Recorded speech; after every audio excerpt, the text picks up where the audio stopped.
जो शास्त्र ने कहा है करने के लिए वही धर्म है, और जो शास्त्र ने नहीं कहा, जो निषेध किया गया, वही अधर्म है।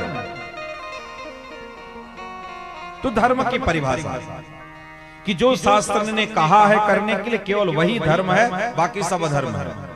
जो शास्त्रों में निषेध किया गया वही अधर्म है।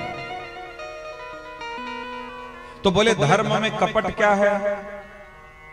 बोले हे भगवान, हमारी बहू को एक लड़का हो जाए तो हम कथा करवाएंगे। ये क्या है? कपट। हे भगवान, हम पास हो जाएं तो 5 किलो लड़ुआ चढ़ाएंगे लेटे वाले हनुमान जी को। ये क्या है? कपट। अब का करे तुम पास हो और का करे हनुमान जी लड़ुआ खाएं? का करे बहू को लड़का हो, का करे तुम कथा बचवाओ। ये कर दो तो हम ये करेंगे, यही कपट है, यही कपट है।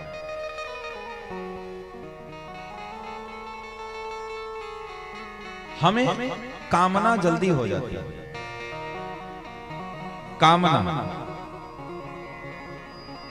कुछ भी करना होता है, कुछ भी चाहिए तो हम भगवान के आश्रय में जाते हैं। प्रभु ऐसा कर दो ना तो हम ऐसा करवाएंगे।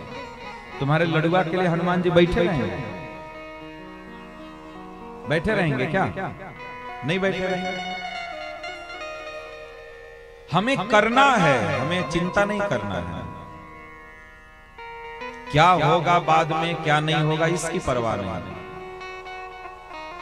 किसी वस्तु की प्राप्ति के लिए कुछ हम लोग जो संकल्प करते हैं वही कपट है कि ऐसा हो जाए तो ऐसा करेंगे, ऐसा नहीं करना। हमें लड़ुआ चढ़ाना है हनुमान जी को तो हम परीक्षा के पहले ले जाके चढ़ाए। अच्छा, काम होने से पहले घूस दिया जाता है, काम होने के बाद? जैसे नौकरी आपके बेटे की लगनी है तो आप कोई अधिकारी अगर घूस मांग लिया तो कब देंगे घूस?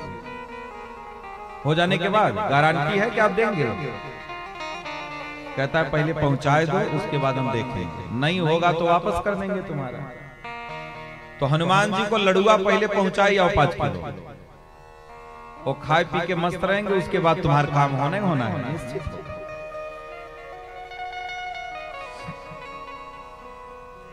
इसलिए धर्म में भी कपट है।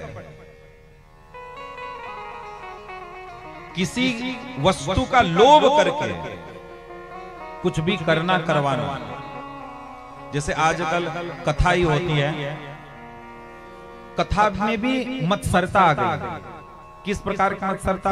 अच्छा, वो गांव वाले कथा करवाए थे, 5 लाख खर्चा किए थे, तो हम करवाएंगे 10 लाख खर्चा। ये भी मत्सरता है। और आज कई जगह हम लोग कथा करने जाते हैं। अभी एक जगह कथा करने जा रहे हैं, बोले महाराज जी ऐसी कथा करना है कि जो उस गांव में कथा हुई है उससे बढ़ चढ़ के करना है।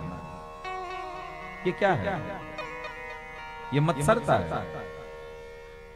और ऐसे अनुष्ठानों से आपको कुछ भी प्राप्त होने वाला नहीं।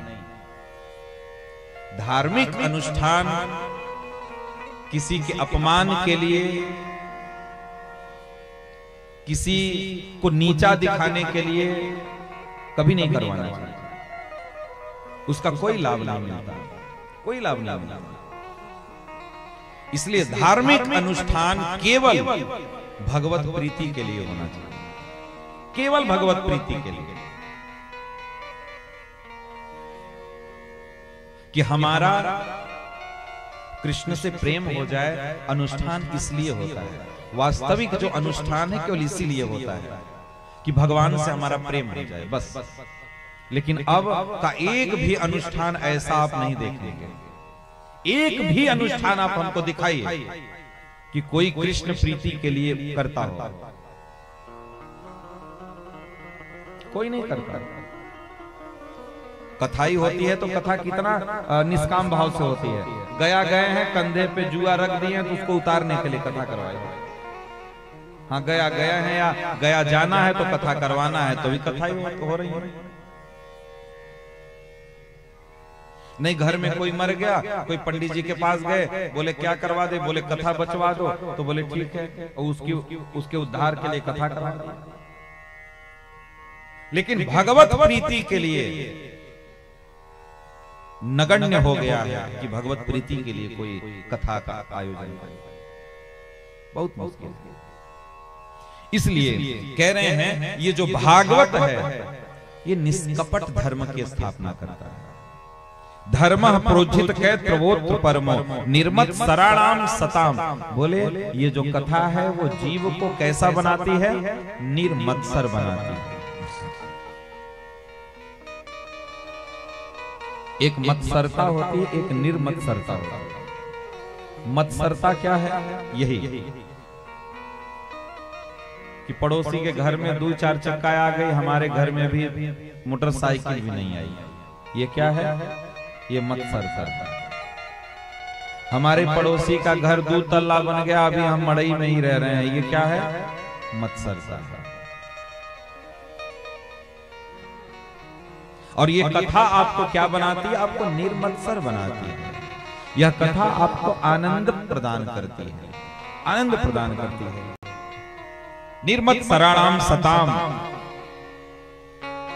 वेद्यम वास्तव मत्र वस्तु सीवदम तापत्रयोन्मूलनम। यह वास्तविक आनंद देने वाला शास्त्र है। हम लोग सुनते कहां इसे, और सुनते भी हैं तो हम इस मार्ग पर चलते कहां हैं? सुनकर के क्या आज तक हम चलने का प्रयास किए? नहीं, हम चलते अपने मन से ही हैं। शास्त्र को सुनते जरूर हैं लेकिन मानते नहीं।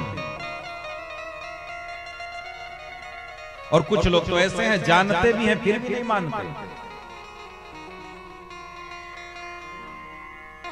मानना पड़ेगा। हमारे जीवन में दुख तब तक आता रहेगा जब तक हम मानेंगे नहीं, जब तक मानेंगे नहीं। इसे मानना पड़ेगा। इसलिए कह रहे हैं यह जो भागवत कथा है ये वास्तविक सुख प्रदान करती है, वास्तविक सुख प्रदान करती है।